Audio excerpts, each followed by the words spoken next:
العلم بوصلة النجاح، فحينما تتجاذبك الأفكار وتحيرك القناعات تكون المعرفة الحقيقية هي طريقك للسعادة.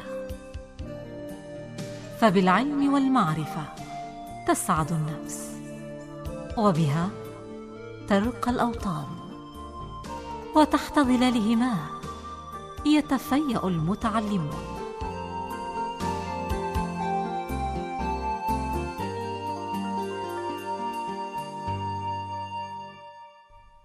إذاعة سلطنة عمان بالتعاون مع دائرة الإعلام التربوي بوزارة التربية والتعليم تدعوكم إلى ملتقى التربية، حوارات حول الشأن التربوي وكل ما يتعلق بالعملية التعليمية. ملتقى التربية بإشراف دائرة الإعلام التربوي.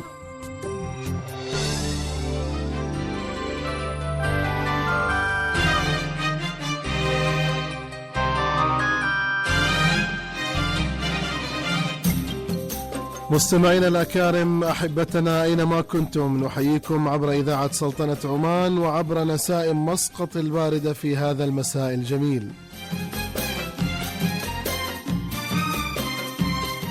أسعد الله أوقاتكم بالخير والسعادة والحب، وحياكم الله معنا في مشوار تربوي آخر يجمعنا بكم من الآن حتى تمام 9، وبرنامجكم الأسبوعي ملتقى التربية.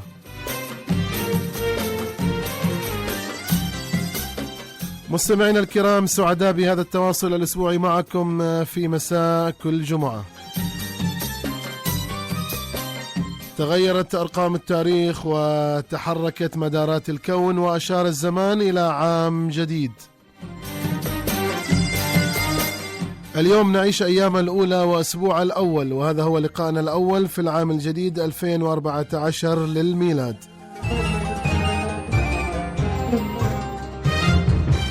عام جديد يحمل مع الخير للوطن ويأتي بتباشير الفرحة والسعادة. عام جديد وعمان كلها تنبض بالعطاء والسخاء.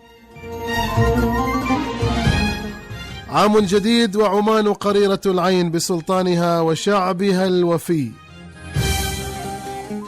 مساء الخير يا مسقط، مساء الخير يا عمان، مساء الخير يا من ينعم بالعيش على تراب هذا الوطن الغالي، ومساء الخير لكم جميعا. مرحبا بكم إلى الموعد الأسبوعي في ملتقى التربية.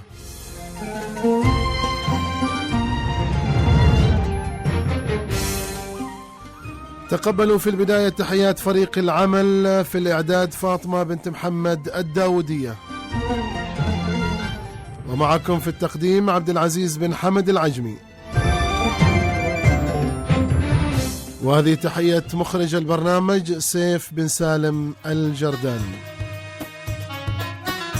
سما في دوح ذكرانا طموح جنيه وحانا، طموح جنيه وحانا، تباشير تضوع رؤى وحلم رام مسعانا،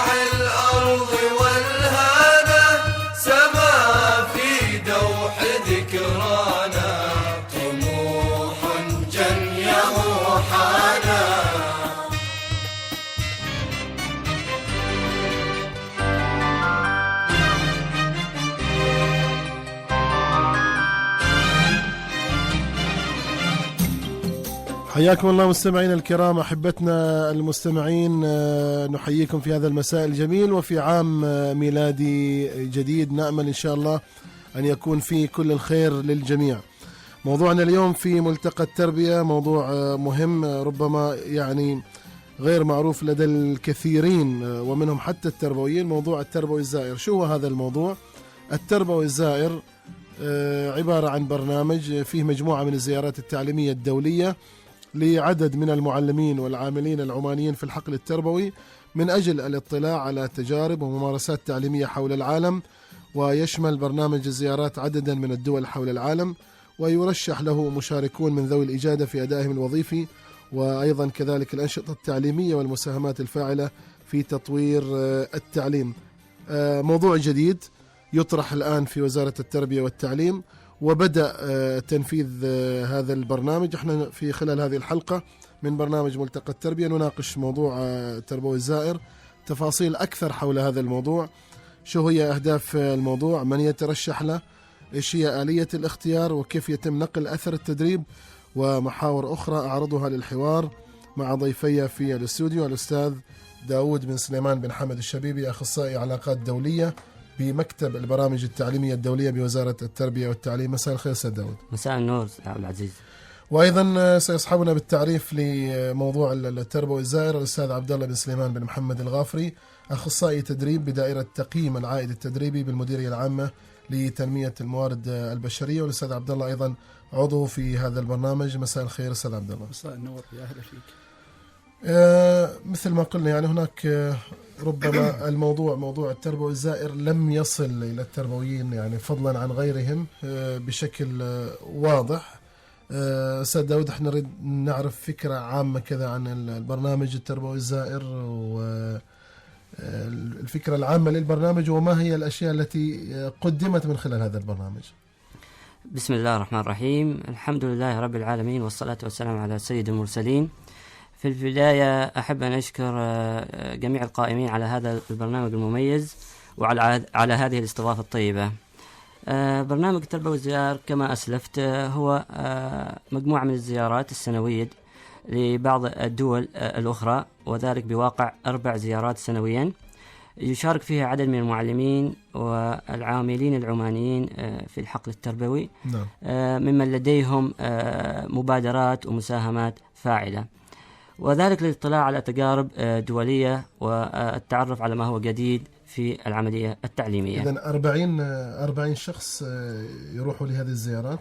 نعم، 40 شخص سنويا، وأحيانا العدد يزيد على ذلك، يعني 10 في كل زيارة. 10 في كل زيارة. نعم. طيب، شايف أن العدد كافي أن يأتي بخبرة من دول متقدمة وتنقل إلى السلطنة؟ والله 10 في كل زيارة هذه عدد لا بأس فيه. تغطي جميع المحافظات؟ طبعا نحن نحاول أن نغطي جميع المحافظات التعليمية، وذلك بهدف أن ينقل أثر التدريب والاستفادة لجميع المحافظات التعليمية. ولكن إن شاء الله في خطة مستقبلية على أساس أن إحنا نزيد العدد عن هذا العدد، تقريبا أكثر من 15 شخص إن شاء الله بإذن الله. طبعا مدة الزيارة أسبوع تقريبا، وأحيانا يزيد عن المدة هذه، وحتى أيضا المدة أيضا أستاذ داود ترى أنها كافية؟ المدة كافية نوعا ما، لأن المشاركين أو الهدف من الزيارة هذه هو الاطلاع على بعض التجارب الدولية. طبعا هم يقوموا بزيارة بعض المدارس، يقوموا بحضور بعض المشاغل التدريبية، فمن خلالها أعتقد أن المدة كافية نوعا ما. ومثل ما تكلمت سابقا أن قد أحيانا تزيد الفترة عن هذه حسب رؤيتنا وعلى حسب المحور الذي يتم اختياره وعلى حسب الدولة التي يتم زيارتها. احنا بناخذ بعض التفاصيل يعني المتعلقة بالبرنامج، أهدافه، إيش هي الشروط، الزيارات اللي رحت لها. أستاذ عبد الله، أنتم في العائد التدريبي إيش هو دوركم في هذا البرنامج؟ بسم الله الرحمن الرحيم، والصلاة والسلام على سيد المرسلين وعلى أشرف أنبياء الله أجمعين سيدنا محمد وعلى آله وصحبه وسلم تسليما كثيرا إلى يوم الدين. أشكركم على الاستضافة الطيبة. بالنسبة لدور دائرة تقييم العائد التدريبي، تم اختيار أحد الأعضاء من دائرة تقييم العائد التدريبي ليكون أحد أعضاء في فريق التربوي الزائر، بهدف تقويم وقياس العائد من الزيارات المنفذة. نعم. بشكل عام أستاذ عبد الله، كيف تحرص الوزارة على يعني تقييم البرامج الإنماء المهني بشكل عام؟ تتبع وزارة التربية والتعليم منهجية لتقييم العائد من برامج الإنماء المهني، وذلك المنهجية هي منهجية العائد على الاستثمار. يتم تقييم فيها على 5 مراحل. نعم. المرحلة الأولى هي قياس مستوى رضا المستهدفين نعم. حول البرامج التدريبية والإنماء المهني.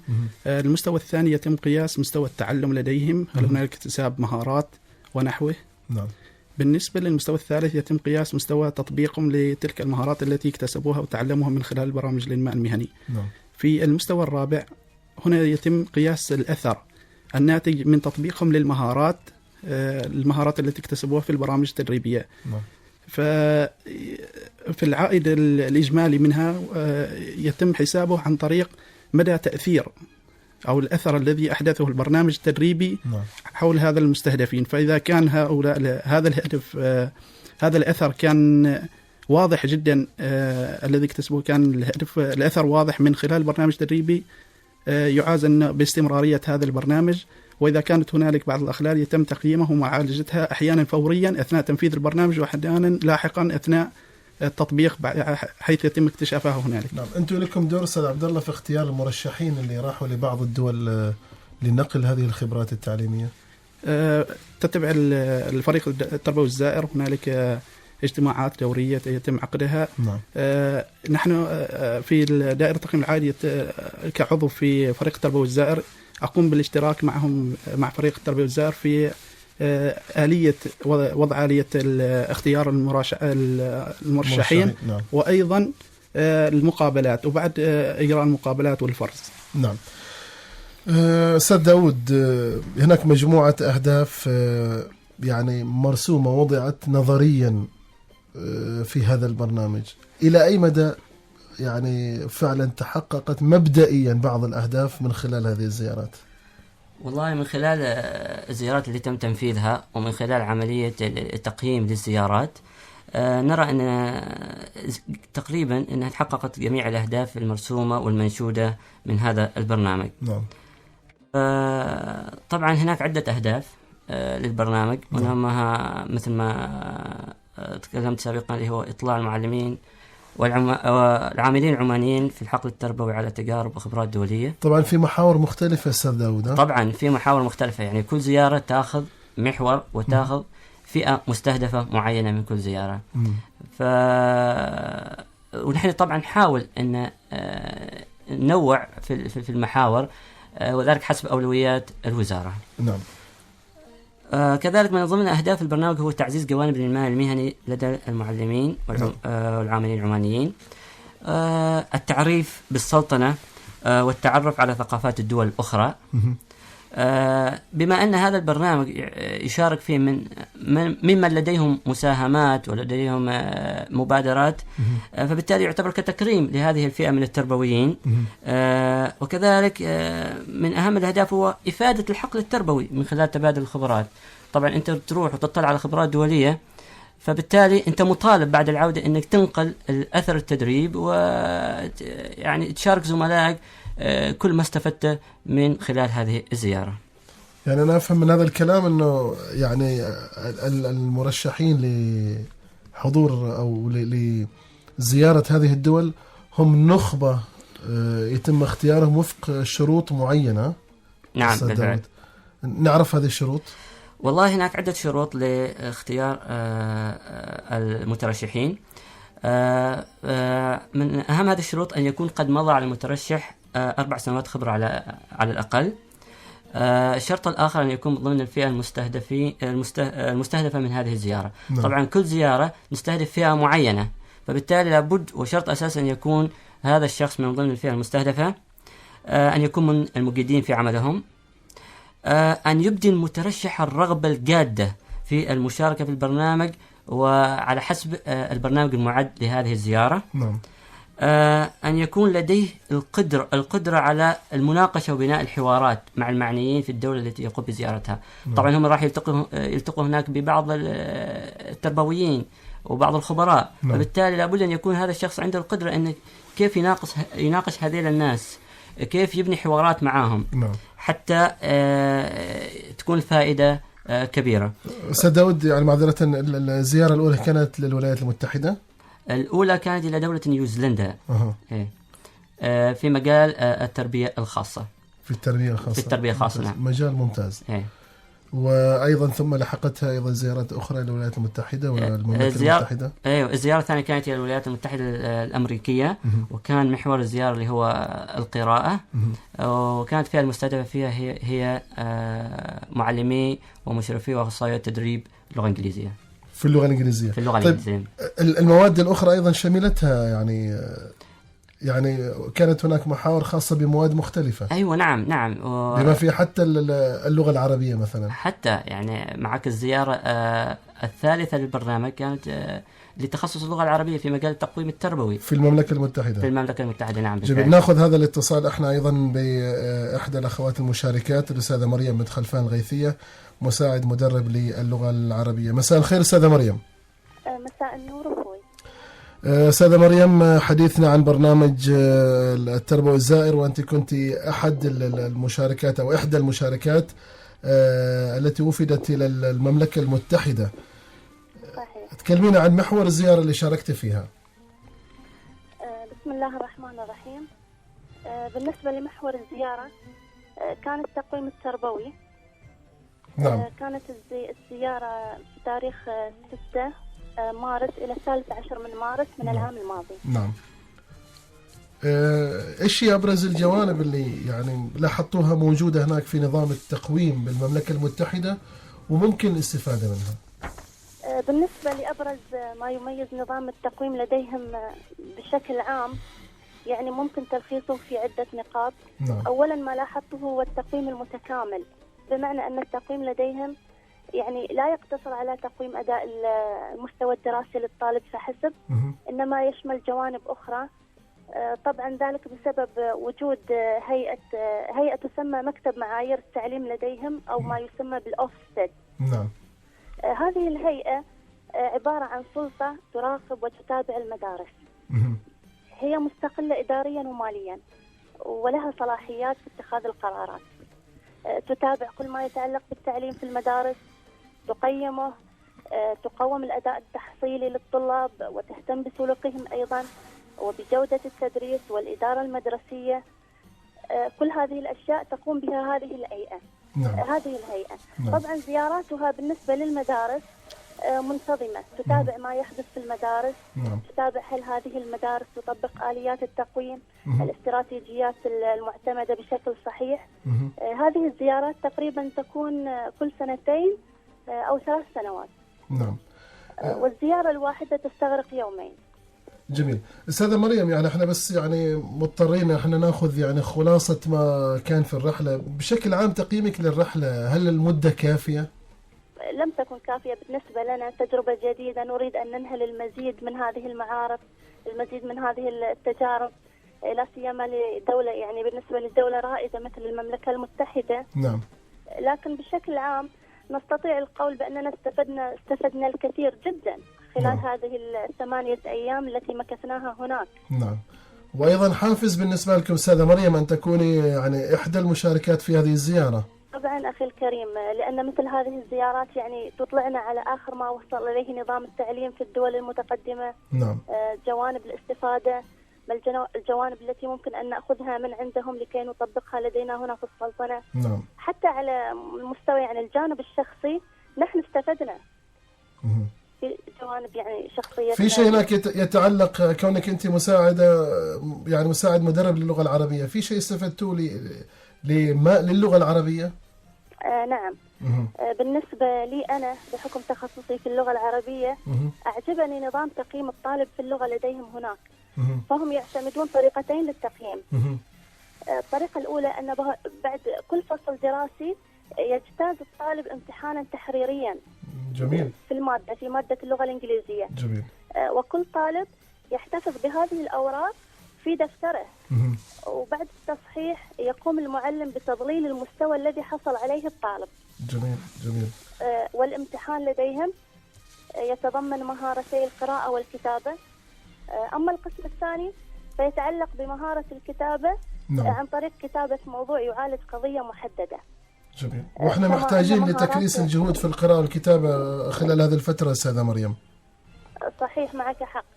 كما لاحظت أيضا أنهم بجانب هذا التقييم في مهارات الكتابة والقراءة نعم. يقيمون أيضا الطالب في مهارات التحدث 3 مرات سنويا. جميل. عن طريق عرض تقديمي، وعن طريق مناقشة جماعية، وعن طريق تمثيل أو لعب أدوار.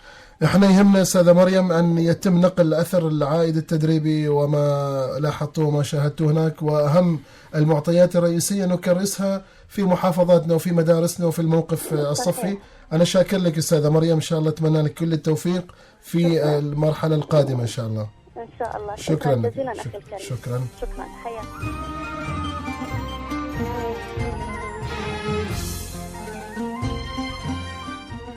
أستاذ داود، أستاذ عبد الله، كنت أتوقع يعني أن المواد يعني مكرسة اللغة الإنجليزية والعلوم والرياضيات، المواد العلمية، يبدو أن حتى المواد اللغة العربية وما يتعلق بالعربية كان هناك استفادة منها أيضا كانت هناك من المشاركات في مادة الدراسات الاجتماعية، أيضا جوانب أو محاور خاصة بالدراسات الاجتماعية. نأخذ الأستاذة موزة بنت مبارك الساعدية، معلمة أولى لمادة الدراسات الاجتماعية. أستاذة موزة، مساء الخير.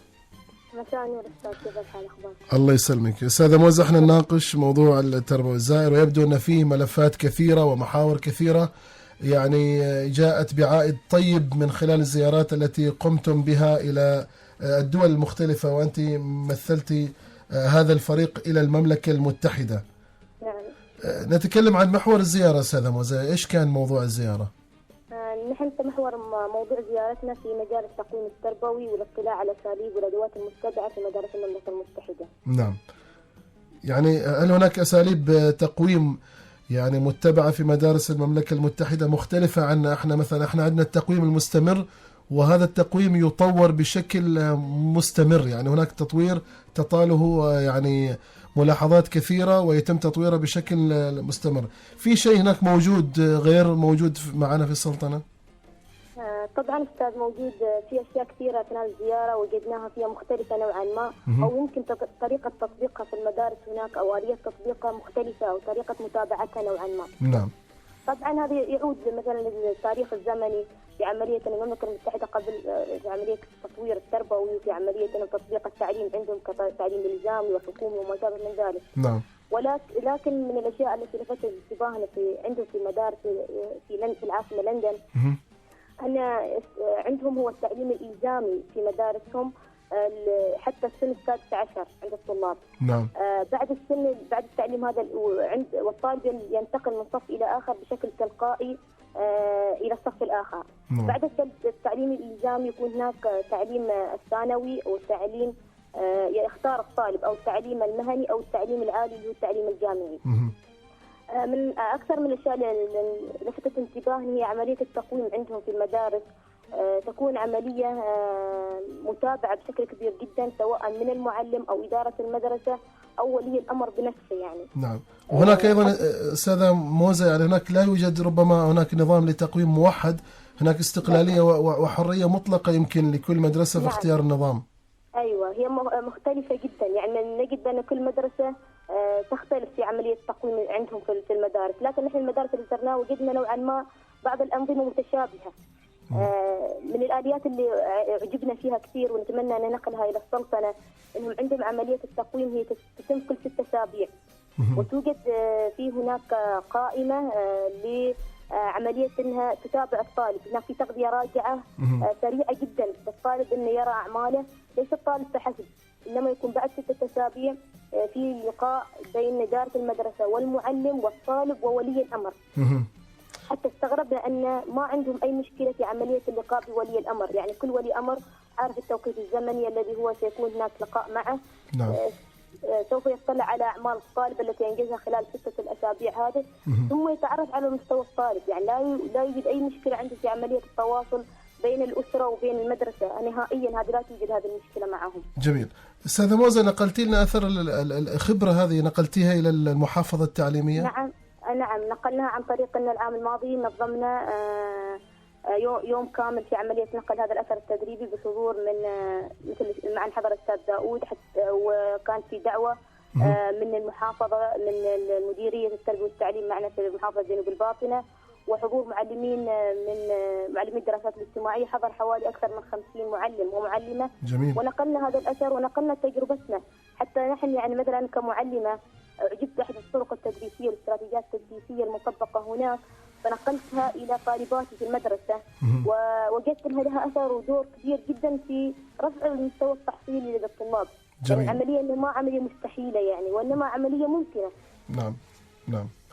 أنا أشكرك أستاذة موزة، وإن شاء الله نتمنى أن نرى كل آثار هذه الزيارات وهذه البرامج وهذه الجهود إن شاء الله في الأخير تصب في الموقف الصفي. شكرا لك أستاذة موزة.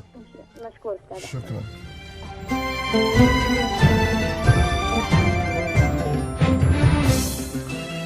يعني أستاذة موزة تقول يعني لا مستحيل، ما في شيء مستحيل، يمكن أن كثير من الخبرات أن توظف وتكيف مع الواقع التعليمي وتكون موجودة هنا. تكلمنا عن مرتكز مهم جدا للتقويم التربوي. اليوم التقويم التربوي أصبح مرتكز وعنصر مهم في النظام التعليمي، ويحتاج إلى تطوير وتغيير بشكل مستمر. أستاذ عبد الله، في يعني نقطة سابقة قلت أن هذا يعتبر حافز جميل، يعني احنا يعني يفترض نهني كل معلم يزور، يعني لأنه اختيار المعلمين كان اختيار دقيق وفق ضوابط، ويعني ترشيحهم كان مدروس. تعليقكم على ما ورد من سادة مريم الغيثي وسادة موزة السعيدية، وفعلا أستاذ عبد الله تابعتوا هذا الجانب ما يتعلق بنقل أثر التدريب؟ لاحظنا فعلا انه مدى الاستفاده من خلال الحديث هنا، فتحدثنا بشكل اعمق من خلال انه احنا تكلمنا ان المده الزمنيه التي قضوها هنالك في المملكه المتحده كانت قصيره جدا، ولكن لاحظنا من خلال الحديث انهن فصلن في اشياء كثيره من واطلعن على خبرات جديده، ولم يقم بالمقارنه، بالعكس ما اضافنه انه حاول انهن يستفيد من هذه الخبرات ونقلها لأكبر شريحة من المعلمين في مجال تخصصهم. جميل. يعني يمكن الوقت فعلا قصير، ولكن ما جاءوا به من هناك والملاحظات وقراءاتهم وأيضا ما اطلعوا عليه من تجارب في نظام التعليم في تلك الدول، أعتقد أثروا به الموقف التعليمي أو أثروا به الجانب المهني بالنسبة لهم عندما رجعوا إلى السلطنة.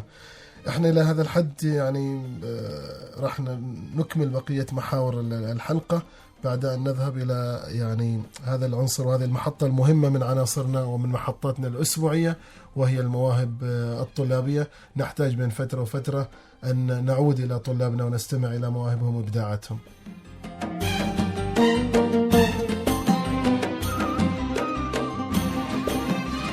نحن معكم عبر الأثير حتى 9.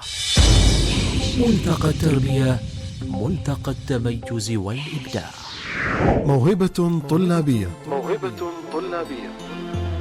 إذا ما قال لي ربي أما استحييت تعصيني وتخفي الذنب عن خلقي وبالعصيان تأتيني. موهبة طلابية.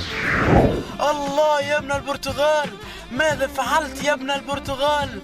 كسرت العارضة بتسديدك يا ابن البرتغال. موهبة طلابية. لبوا النداء أحبتي، لبوا النداء أحبتي وتكاتفوا لبناء مجد قاده السلطان. موهبة طلابية.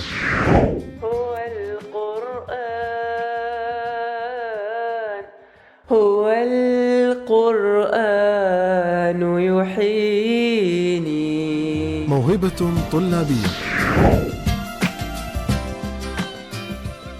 محدثتكم الطالبة مريم مريم هلال علي العبيدانية من مدرسة أم سلمة للبنات للصف 12 طائر 4. موهبتي هي التحدث باللغة العربية الفصحى، حيث أنني شاركت في مسابقة الخطابة والتحدث باللغة العربية الفصحى، وهذه المسابقة ساندتني الكثير من المعلمات في القيام بها، منها أسرة اللغة العربية وأيضا مديرة المدرسة، أيضا لأسرتي الدعم الكبير للقيام بالمنافسة في هذه المسابقة، حيث أن هذه المسابقة يتم من خلالها تقديم القصائد وتقديم الخطابة، بالإضافة إلى يتم طرح مجموعة من الأسئلة من قبل لجنة الحكم مختصة بالنحو. أيضا أول مرحلة نمر بها هي مرحلة اجتياز اختبار النحو، وهذه هي المرحلة المهمة جدا، فإذا حصل الطالب على درجة 25 إلى أعلى فإنه سوف يجتاز هذه المرحلة وينتقل إلى مراحل أخرى. إن هذه المرحلة ساعدتني في صقل الكثير من المواهب خاصة في مجال النحو، بالإضافة إلى قدرتي على الإلقاء سواء كان في القصائد أو الخطابة. جميل. مريم، ممكن نسمع النص الذي شاركت فيه آخر مرة؟ نعم، سوف أقوم بالتحدث به. هي قصيدة لأبو الطيب المتنبي تسمى الخيل والليل. موهبة طلابية. وحر قلباه ممن قلبه شبم، ومن بجسمي وحالي عنده شبم. مالي أكتم حبا قد برى جسدي، وتدعي حب سيف الدولة الأمم. يا أعدل الناس إلا في معاملتي، فيك الخصام وأنت الخصم والحكم. موهبة طلابية.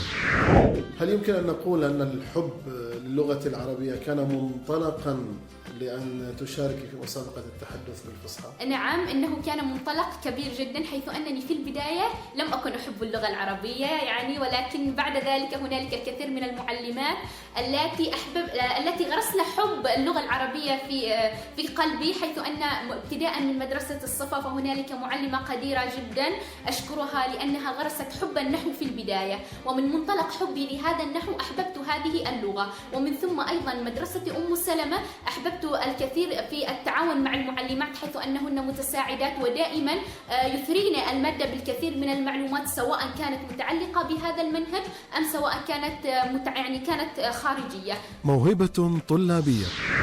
نعم مريم، ماذا قدمت لك هذه الموهبة من مهارات؟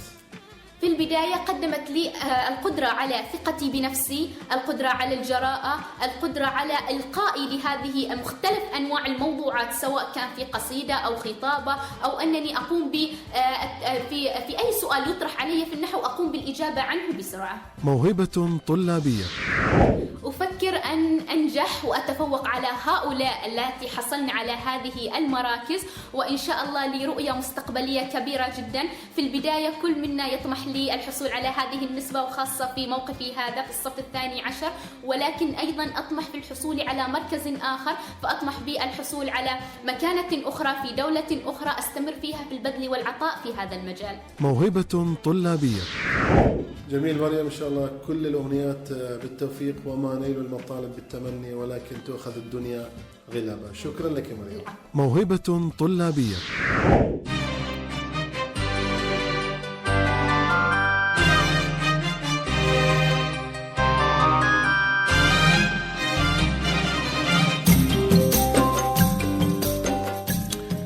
تحية مسائية متجددة لكم مستمعينا الكرام عبر برنامجنا الإذاعي ملتقى التربية، هذا البرنامج الذي يأتيكم في مثل هذا التوقيت من كل أسبوع.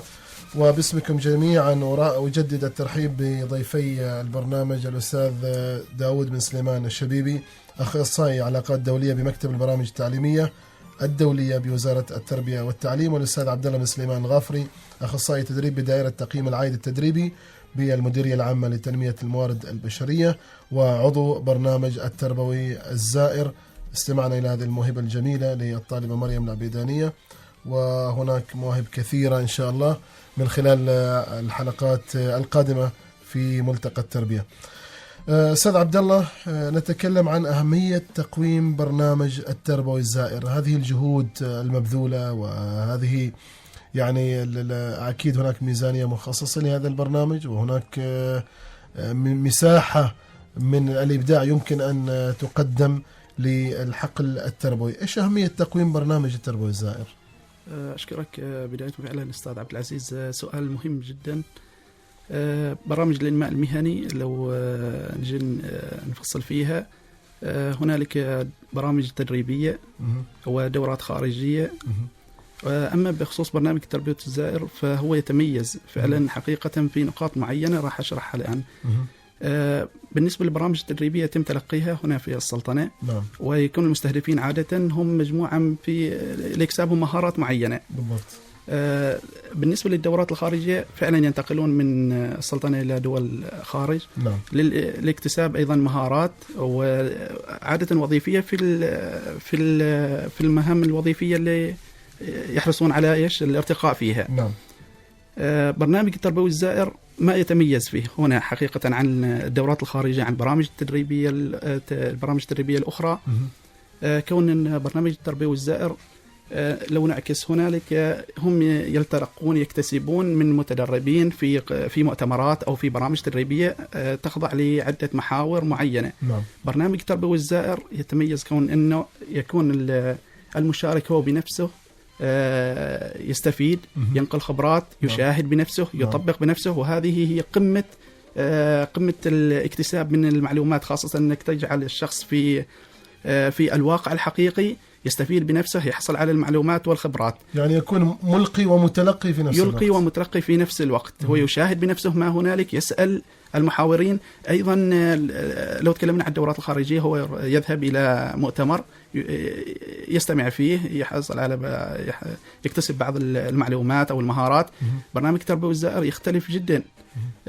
هو عملي أكثر، إجرائي أكثر، عملي أكثر، زيارات متنوعة. الفترة هو كما قلنا يمكن تتشابه 5 أيام 10 أيام بالنسبة للدورات الخارجية، ولكن ماذا يختلف فيها؟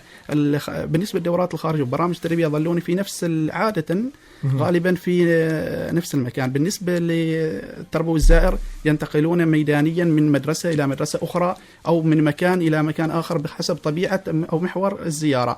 فهنا تكون الاستفادة والاكتساب أكبر، وهذا ما لاحظناه أيضا من خلال قياسنا للعائد التدريبي وتقييمنا للزيارات المنفذة. جميل. أستاذ داود، باختصار شديد آلية الترشح للبرنامج، يعني هذا البرنامج كل معلم ومعلمة وكل عامل في الحقل التربوي يطمح في أن يكون أحد المشاركين في هذه الزيارات. آلية الترشح بالفعل أستاذ عبد العزيز، في البداية كانت آلية الترشح أن نحن نقوم بمخاطبة الجهات المعنية أو المحافظات التعليمية بترشيح الأشخاص للمشاركة في هذه الزيارات.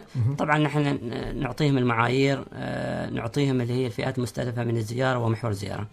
ولكن بعد ذلك ارتئينا إيجاد آلية أخرى للترشح البرنامج من أجل أو لهدف إعطاء الفرصة للجميع ممن تنطبق عليهم الشروط لتقديم طلباتهم والترشح للبرنامج.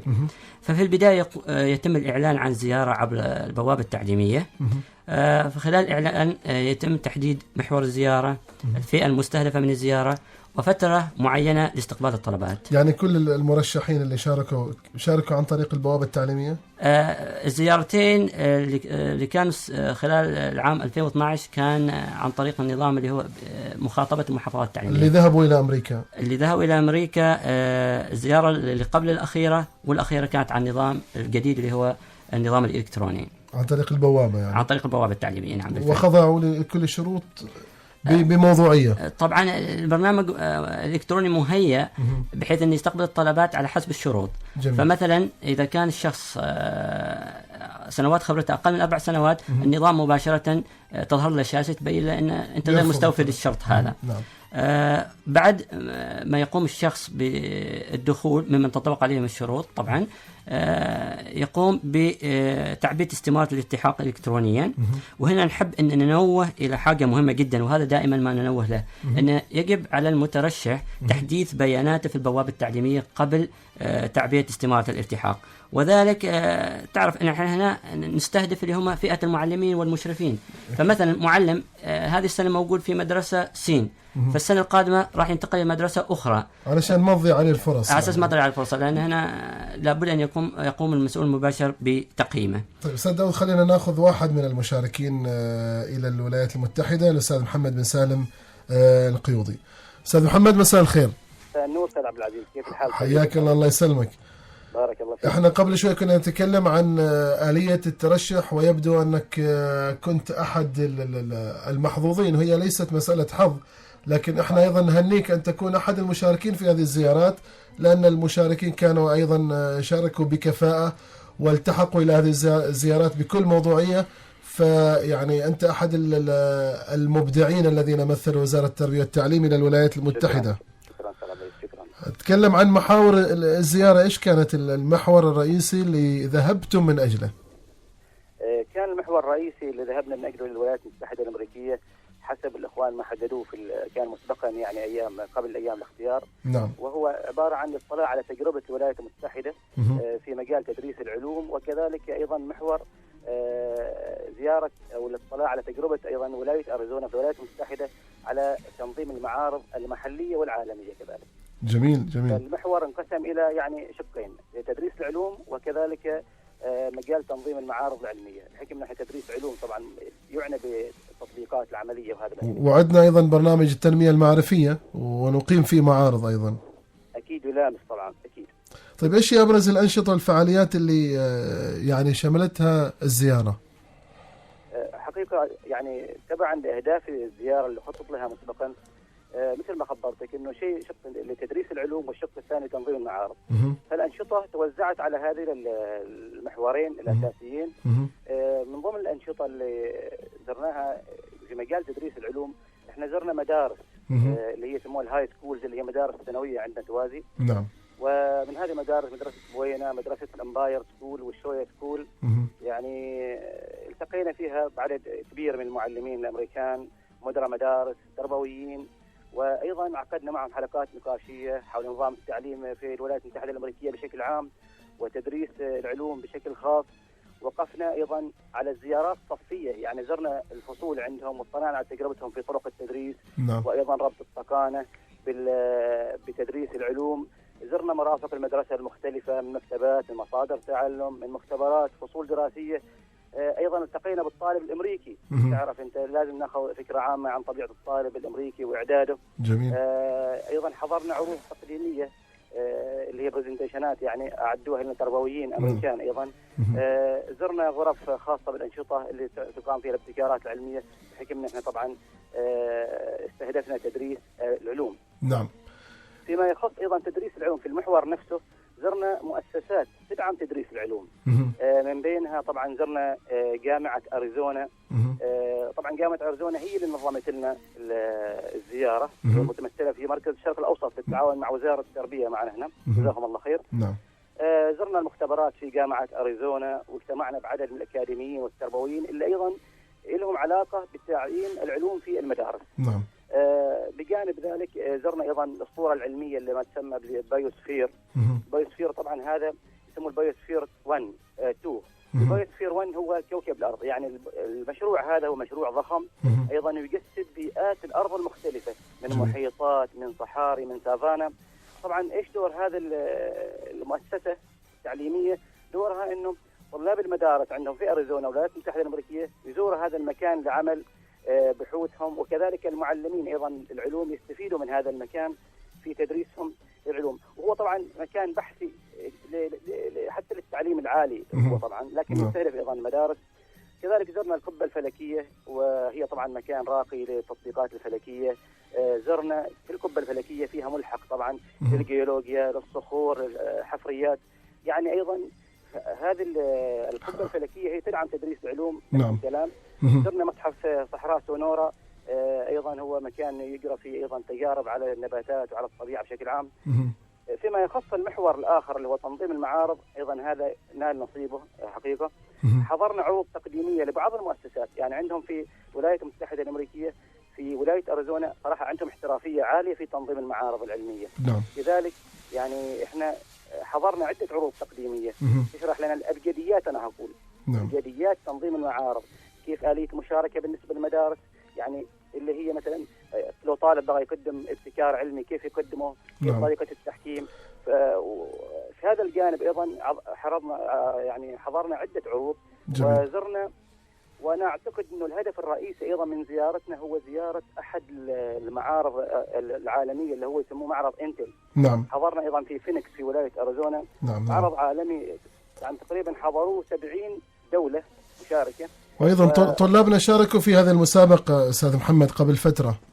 اي نعم، يعني احنا شاركنا على المستوى الاقليمي هنا عندنا في الخليج. نعم. في الخليج، لكن حقيقة على المستوى العالمي كان من توصياتنا للزيارة، وإن شاء الله بإذن الله تتحقق العام القادم إن شاء الله في لوس أنجلوس. إن شاء الله يشاركوا طلابنا المهتمين المعرفية إن شاء الله في هذا التظاهرة العلمية الكبيرة يعني. نعم. أيضا حضرنا يعني حتى في غداءات عمل وعشاءات عمل اجتمعنا بناس تربويين، وأيضا قابلنا ناس متميزين أخذوا الإجادة في التميز التربوي. نعم. حتى الرئيس الأمريكي يعني عندهم جائزة للأداء التربوي. جميل. قابلنا جميل. ناس لأنه ما تقول هذه في الهاي ليفل يعني عندهم، فأيضا عشان تكون الفائدة كبيرة قابلنا هذه الناس أيضا. يعني حقيقة فعلا زيارة يعني زاخرة بكثير من يعني مؤشرات النجاح اللي فعلا لو وظفناها وأخذنا بهذه التجارب في مدارسنا ننقل أثر يعني كبير جدا يعني. أكيد أكيد إن شاء الله أستاذ محمد. لما تكون الأهداف مخطط لها والزيارة مخطط لها مثل ما رحنا الحمد لله، يعني أكيد راح تكون الاستفادة كبيرة. لا أنت في خلال هذا الوقت أنت حقيقة يعني وديتنا إلى أريزونا ويعني أطلعتنا على صورة كبيرة جدا من خلال هذه المشاركة، وفعلا يبدو أنكم رجعتوا هناك بفائدة كبيرة. بالفعل. شكرا لك أستاذ محمد، وكل عام وأنتم بخير إن شاء الله. أنت بصحة وسلامة. شكرا لك. شكرا.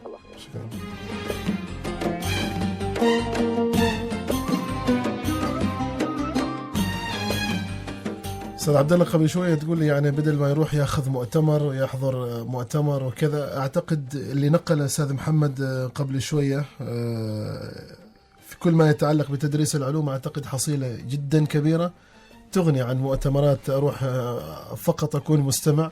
بس إن شاء الله يكون يعني ما يهمنا من هذا كله أن هذا العائد يكون موجود بكرة في مدارسنا. في المستقبل القريب يجب أن هذه الزيارات المتعددة من لجان من كل تربوي يجب أن نراها قريبا في واقعنا التربوي. أيضا إحدى المشاركات إلى نيوزيلندا أعتقد أستاذ داود هذه الزيارة الأخيرة كانت. هذه الزيارة الأخيرة نعم. الزيارة الأخيرة أستاذة مريم بنت أحمد الغنامية أخصائية تدريب لغة إنجليزية. أستاذة مريم مساء الخير.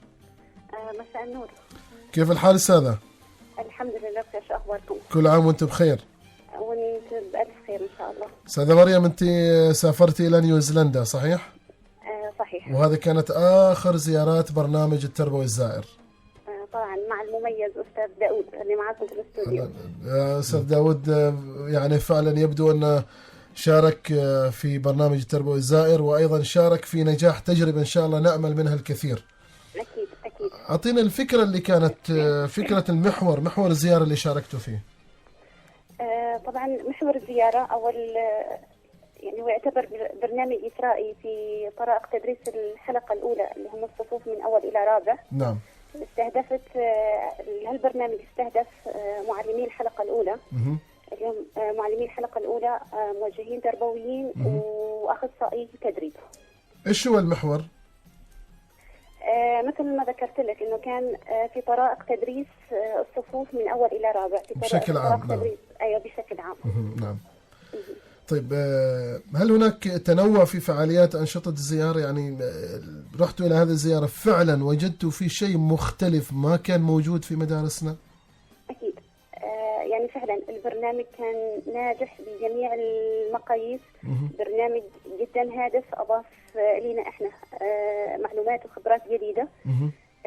البرنامج جمع بين الجانب النظري والجانب العملي. نعم. الجانب النظري من خلال حضورنا لبعض ورش العمل المشاغل التدريبية في طرائق التدريس والإنماء المهني.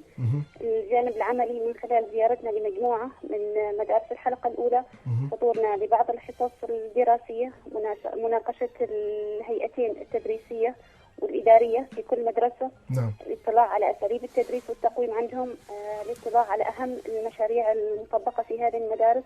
وحتى كان عندنا فرصة كبيرة أن نلتقي ببعض الطلبة، الاطلاع على والاطلاع على كل ما يخص الطالب في تلك المدارس والتحدث معهم.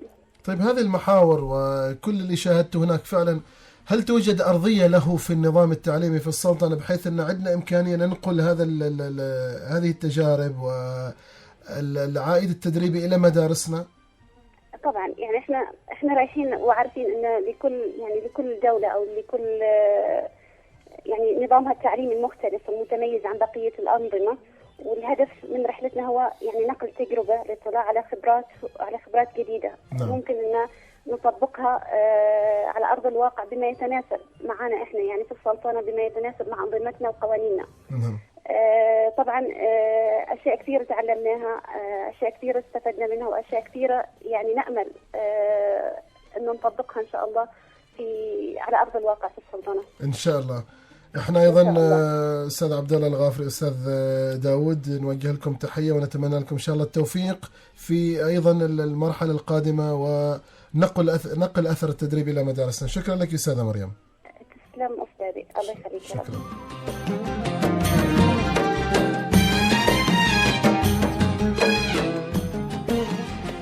إذن محاور كثيرة تابعناها من خلال هذه الزيارات، محور متعلق بالتقويم التربوي، ومحور متعلق بمجال تدريس العلوم وتنظيم المعارض، ومحور متعلق بطرائق التدريس، محاور كثيرة.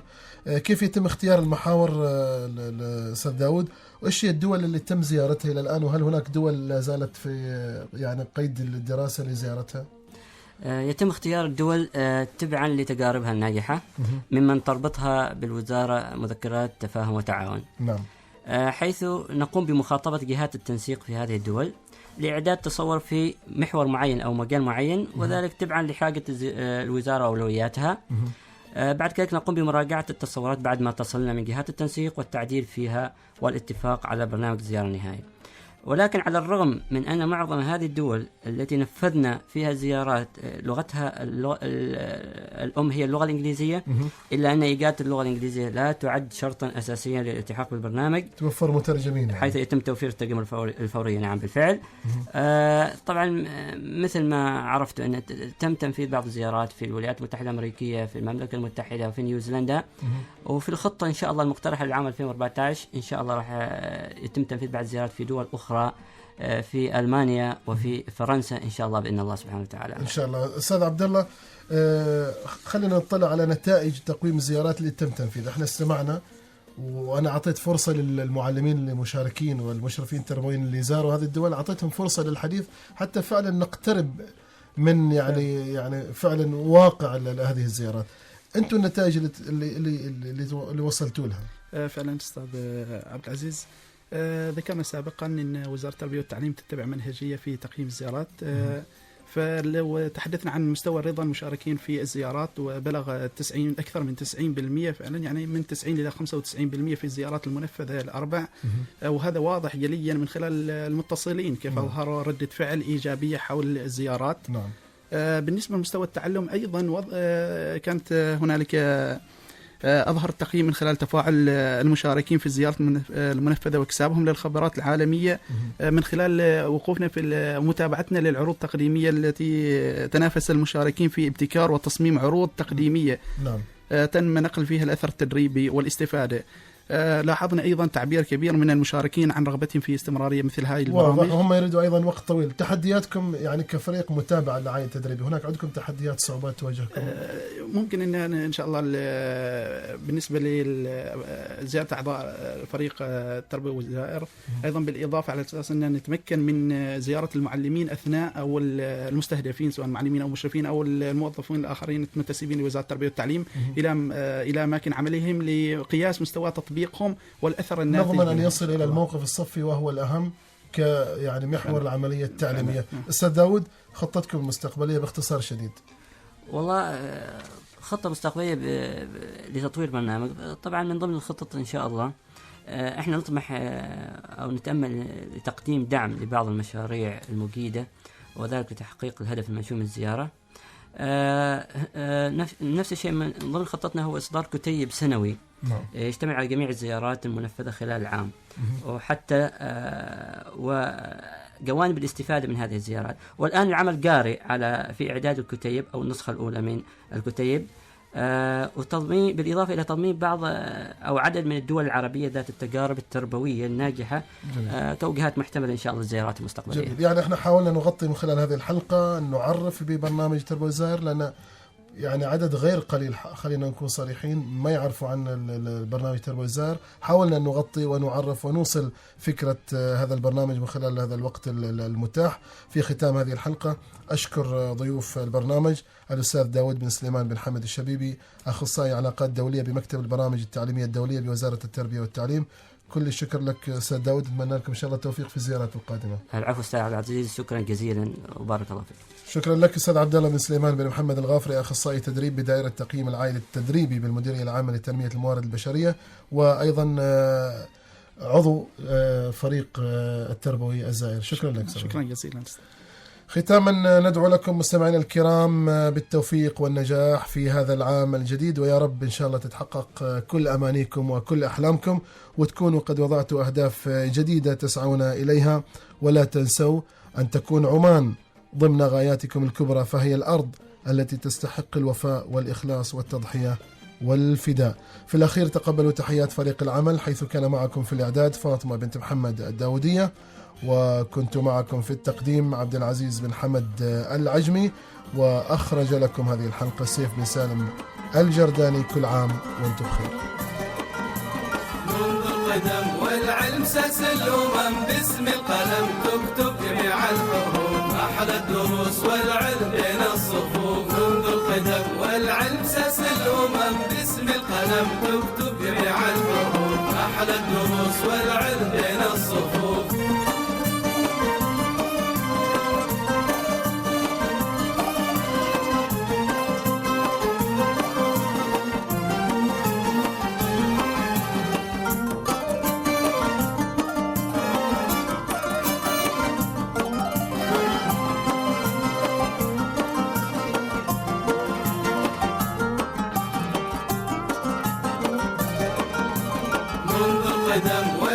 أساس الأمم، باسم القلم تكتب جميع الحروف، أحلى الدروس والعلم بين الصفوف. منذ القدم والعلم أساس الأمم، باسم القلم تكتب جميع الحروف، أحلى الدروس والعلم